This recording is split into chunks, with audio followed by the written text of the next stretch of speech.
50, may mga umagang mas tahimik kaysa dati.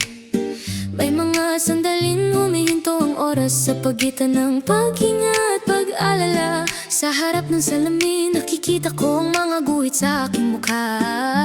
Mga bakas ng tawa, mga alaala ng pagod, mga kwentong ako lamang